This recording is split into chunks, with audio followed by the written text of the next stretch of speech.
What's good, y'all? Slime Green Beats in the building. This is a FL Studio 20 tutorial for beginners 2022. So happy new year, depending on when you're watching this. I'm basically just going to go through FL Studio and talk a lot about the program. I've been using FL Studio for about 5 years now, so I'm pretty familiar with it. This is FL Studio 20. This is the most newest version. I downloaded the most recent update like a day ago, so this is as new as it gets. And without further ado, I'm just going to go through all the little features, and hopefully by the end of this, you'll just have a really good understanding of like what you have to do to make beats or music, which I'm sure this is what you're using it for, primary usage. So we'll just start with these. This up here, file. This is where you would export a beat, also save your FLP file. So like FLP file is just like the file for making beats. So like you will save the file. It's just like a Word document file or anything like that. Like when you open the file, your beat will already like be here instead of exporting the WAV file. So exporting would be when you export the WAV in MP3 so you can like send it to people or upload it online. The FLP, which you would save here, is like, you'll see my FLPs here. The FLP that you save here is just like the actual beat. Okay. And I'll pull up one of these. We'll just pull up just randomly one of these. I'm not gonna play the beat just for feedback reasons, but yeah, I mean it's a beat. I'll play it for like half a second. Okay, so that's basically what happens when you upload an FLP right there. As you see, like the beat is already here. So I'm sorry for the feedback there. I don't have my headphones plugged in, but let's just keep going. So yeah, file is where you export MP3 WAV and save the, you can also open new templates here. So that's really like the main usage for the file. And you can also open other projects, which is useful, but I actually just open it directly from the Windows browser. Edit, yeah, you don't really use all this. I mean, copy, paste, these are like hotkeys if you just want to know them. Control Z. So a lot of the hotkeys are the same as they are like for other programs. So for instance, like Windows, it's like the same hotkeys, like Control C, Control V. Camtasia, if you've ever used that, it's like the same hotkeys. So here's where you find your sounds. So if you're looking to like create a melody, especially, this is where you would go add. This is also where you add in new plugins. You do that here, but this is where you would add synth sounds. So for instance, I could pull up SynthMaster, and this is a third-party plugin that I added. So this one does not come with FL. So I purchased this separately. So I'm just like hitting on my computer keyboard, which if you want to play with on your computer keyboard, you just hit this button right here and make sure it's lit up. So I'm hitting M, like the letter M. Like I would select the different sounds here.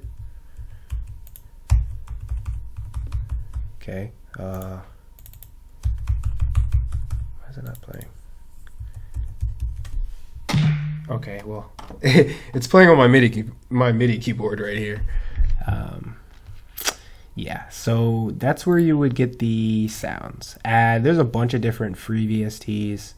The ones that I'm most familiar with and that I suggest you check out are, I mean, you can check out all these, and I would. You can also categorize these.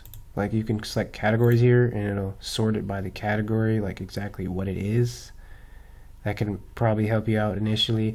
I like to have it in simple because simple, if you just know all the names of the programs, which you will eventually, all the VSTs, it's easier to find when you just have it in simple because it's in alphabetical order. One of the best free ones is Flex, so I definitely suggest you check out Flex probably first. Flex is probably my favorite free one. Same with GMS is good. I like, and Citrus, of course, definitely check that one out. So that's just for beginners, which this video is for. Here's where you select your patterns. You can also select your patterns here. So patterns are just like, this is a pattern and this is just like a melody. So for instance, if I hit the pattern knob here and switch between pattern and song, you hear like just that intro. Like you see how you're not hearing the whole beat? This is just the pattern. And this is pattern 1. So that's this pattern right here. So, you know, if we look closely, it's just playing that.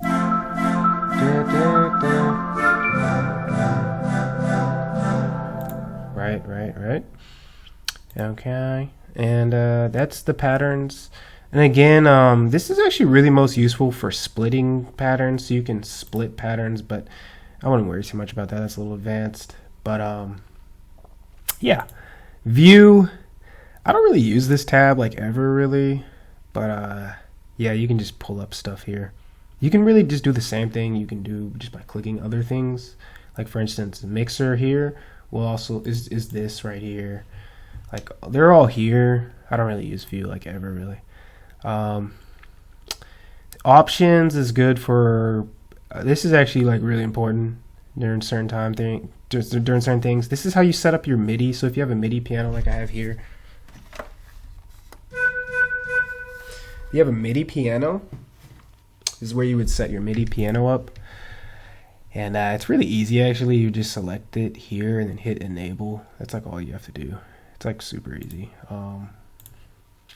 And options, there's also like audio settings. So this is all like the same tab. So like options, all this is like right here. Those are these tabs. So this stuff is important. I'm not going to get into this. You'll eventually get to this and start tweaking with that. General, I don't really use this. File, I don't really use this. Well, this is also actually where you would place in your drum kit. So if you get a drum kit and you want it to appear in the browser, you would place that here. So, and I'll show you the browser later, and you'll get that. Just, you know, watch another video. You probably won't remember it, but like watch a video on how to upload a drum kit or how to put a drum kit. It's really easy. SlimeGreenBeats.com. So you'll see that's right here. So that's like the project name. I really only do this because I make videos. Like otherwise, just I don't know. Like, I don't really use it. And then here's where you would actually unlock FL Studio. So you'll see my name. That's actually my legal name. My legal name is actually Matthew Lane 320. No, like this is where you register. So if you ever like are unlocked, you could just place in your email and stuff in here, and it works. So that's options. Tools, this is kind of more advanced stuff too, but I'd say the most useful stuff here is like in the macros. You can select unused channels. That's really useful. So for example, I'm not using these, so I could just delete these. Just delete them. See, it's selecting unused channels. That's really useful.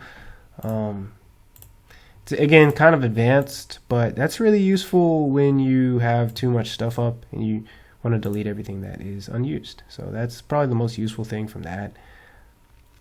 Yeah, I like that function actually. That's like one of my favorite functions. And then help. Also the about is here. I don't really use any of this stuff, but it's here, you know, kind of self-explanatory stuff here. All right. Now I'm going to go through this up here. So you can switch between song and pattern. You saw me do that earlier. That's pretty self-explanatory. Song is like the everything. Pattern is just the individual pattern. So this is just, again, a pattern. This is also a pattern. This is like a different pattern. Like you'll see like drum patterns here. This is like a hi-hat pattern. Like they're all different patterns. So you can switch between the song and the pattern and just play the individual pattern. So again, we'll go back to this one. So, you know, versus song, where like everything's in it. The hi-hat's coming later, but so this is how you play. That's pretty self-explanatory. This is how you stop. Now, let me not understate the fact that these are probably the two most useful functions in FL Studio. that and then the record too, which I find very useful. This is the BPM, so like the tempo. So let me start over because I don't want to like keep playing this beat. Let me just go to an empty project. Okay, so tempo is this is tempo. So if you move this up and down, and this is useful when you're recording, so you can record on beat. So if you're like playing piano, you're like do do do do do do, you know, that's tempo. Pretty self-explanatory. This, I don't really use this. I don't want to worry about that. This countdown before recording, so like that's pretty like self-explanatory actually. Like it'll count down, it'll be like 3, 2, 1, and then it'll start playing. But like you can just play with this. That one's pretty easy to understand. This blend recording, I don't really do a whole lot of. Loop recording is useful, especially with vocals. So like you can loop record a part. Like say you have something written down, it's like 8 bars. You can like loop record, so it'll just record the 8 bars, and then it'll go back and record the 8 bars again. It'll go back and record the 8 bars again. So that's actually really useful. Definitely check that out if you're vocal recording. Definitely give that a try. This is how again you use the piano, the keyboard, your computer keyboard as a piano. So I mean that's there. I recommend getting a MIDI. So if you have any doubts about getting a MIDI, I say get a MIDI immediately. Get a MIDI. MIDIs are actually not that expensive. They're pretty cheap, especially for an instrument. Most instruments are like, even my bass guitar entire set was like almost like $300, $400. Like a MIDI piano is like $100. Like even the most expensive MIDI piano is like $150. Like MIDIs are pretty cheap, and they help you make beats way faster. That's like the primary function. Like whether you love playing piano or not, you're eventually, I would say, dive into it, get used to instruments if you're making beats, in my opinion. And yeah, let's change this real quick because I can see my legal name here and it's weird. Slime. Okay, we'll do that. Oh, by the way, guys, check out the How to Make Beats book brought by Slime Green Beats. Hold on a second, let me grab it. Yep, this book right here. Make sure you guys check this book out. How to Make Beats, Slime Green Beats. This is a great beginner's guide, so that's why I recommend it. All right, let's keep this train rolling. So we talked about these features. This is how you record like on beat. So like it'll automatically record what you're playing on beat, and you'll know what I'm saying when you experiment with this. So definitely just try this out, because if you have none, it will record like how you recorded it, and it will be like off beat, because like that's just kind of like how it works. Like you can get that natural sound, and I remember the first couple of beats like that, but you want to get everything on beat. And this is just something you have to experiment with. You'll get what I'm talking about. But it's like it helps you record things on beat. This is how, again, you can shuffle through the patterns here. I'm using my mouse and just scrolling, but you can also just click on this, select the pattern. There will be patterns here. There's other pattern functions here, like the split one is here too. Then to create a new pattern, you would hit this plus right here. Yeah, but we already, if we had an actual thing for a pattern, it would go to 2, but since we haven't done anything, it's still 1. Okay, so this is the playlist. Playlist is where you would place in the patterns. This is the piano roll. So this is where you can like just see your actual pattern. We saw the pattern earlier, but for instance, like this should, oh wait, we don't have anything here. So if we had a sound here and you place in the note, so we'll just do that real quick. Let's go to Citrus. Pick like a piano sound. So Citrus presets. Every VST has presets. And let me go back. So every VST has like presets pretty much. And in these presets you can find presets like pre-created sounds. You don't have to like create an actual sound from scratch. There's a lot in Citrus, that's why I recommend it. A lot to try out. And let's just go with this flute here. Okay, so we can actually hit our computer keyboard and play it, which is what I'm doing here. This is like N, this is C, like the letter C. And you can see it in the piano roll here. But you can also just place in the notes too. So let's get rid of this. It's confusing right now. You could go like this, boom, boom, boom, boom, right? And if you play it, oh, first we have to place in the pattern in the playlist. So now it's like, yep, that's basically like how you would create sounds. And then again, you could also record it. So I could be like, so like, this is me hitting my computer keyboard. So I'm just like, comma, M, and if we're on beat, so like,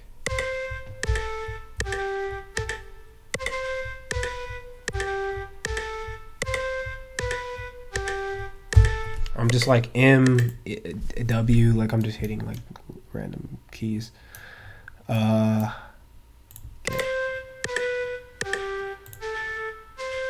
See what I'm saying? So that's that. That is that. That's the playlist or the piano roll. So in the piano roll, you know, you can click on the notes and actually edit them. And that's really like the most important features. There's stuff like the velocity, which is here, which is like how hard the notes are hitting. So for instance, watch, it'll be like, see what I'm saying? There's all the little functions here, how to copy, paste, so you can hit this, bam, you know, paint. If you don't want something to play, this is like making it not play. So you could slice a note, so you could, and I'm hitting down control to zoom out like that. You could slice a note, so it'd be like, and etc. Then you can highlight notes here. You can also hit down control. I recommend you guys learn your hotkeys very early. Just like look at hotkeys videos and practice them, because time is money, and just know your hotkeys. You'll make beats way faster, and it's just like one of the most essential things. So definitely check out hotkeys. I have a hotkeys video if you want to look at that one. That one's pretty comprehensive.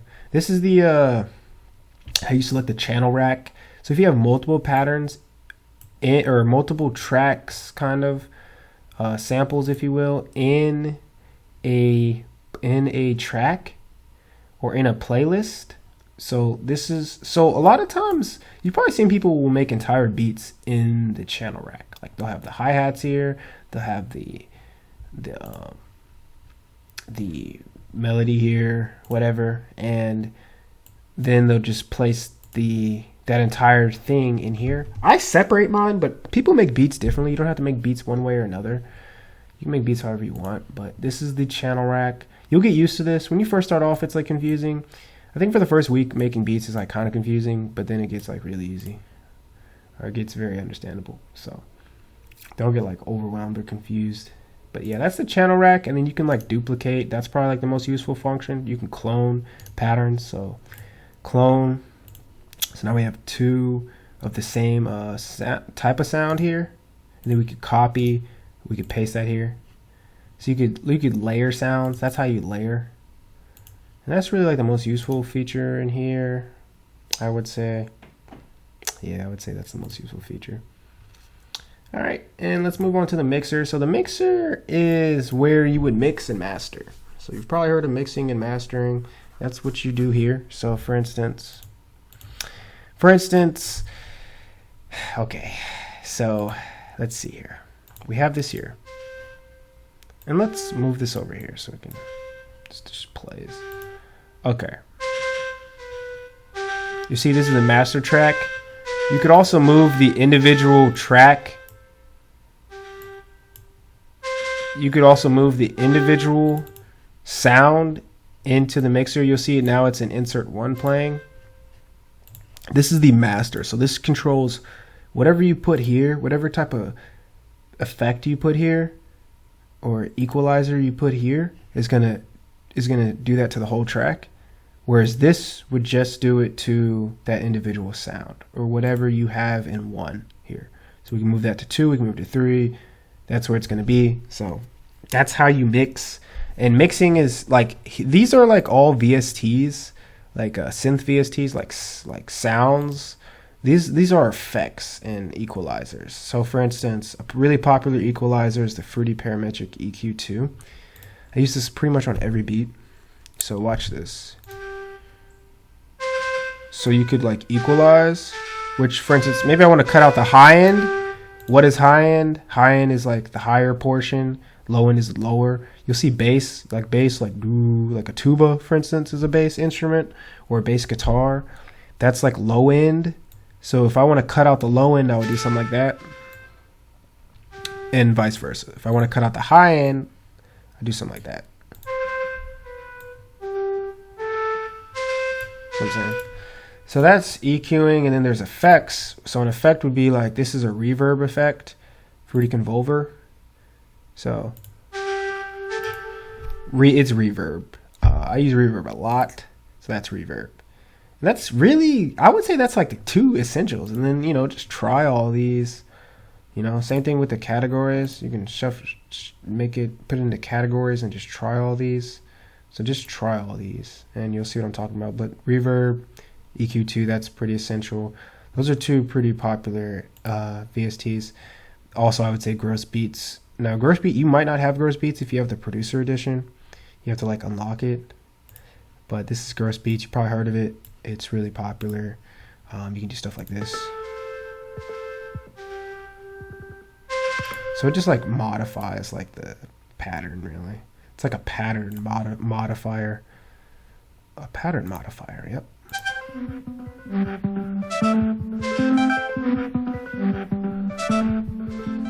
That actually sounds kind of hard. All right. That's really it. Oh, sorry. Last thing is the browser. Now, this is where you will this is primarily used for drum kits. Now, there's other functions that you could use this for, but I would say, like, for me, and I've been making beats for 5 years, or using FL for 5 years, I would say this is pretty much just for drum kits.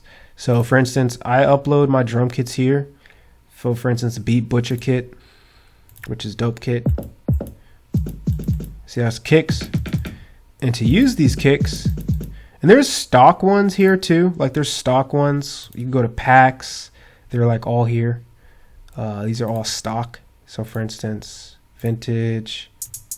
That's a hi-hat. So in order to use this hi-hat, you just drag it in the channel rack.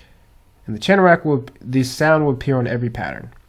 So I could then go like boom, boom, boom. And it'd be like that. Wait. It should be like that at least. What's going on? Oh wait, did I? Yeah, see what I'm saying, dokes? Oh, but yeah, I cut that part off in the pattern. So let's actually go to a different pattern. That's why I didn't play. So if I'm just like, whoop. It's the same thing with the kick. So I could throw in a snare. So like,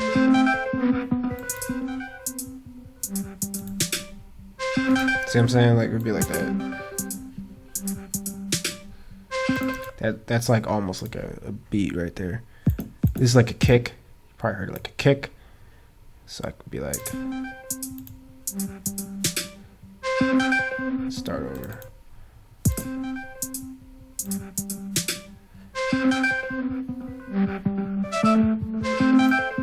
Yeah. So we could copy it like here. Like watch. And it'll keep playing that same pattern. You'll get used to this.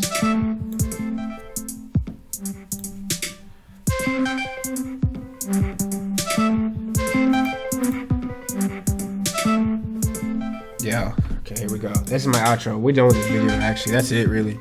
Yeah. Catch this book. I know you look. I know you had a good time to take a peek in this thing. What it do? What it be? I'm just trying to go and trying to flow. Okay. Thank you guys for watching. Slime Green Beats. FL Studio tutorial for beginners. Y'all stay tuned for more videos. Peace out.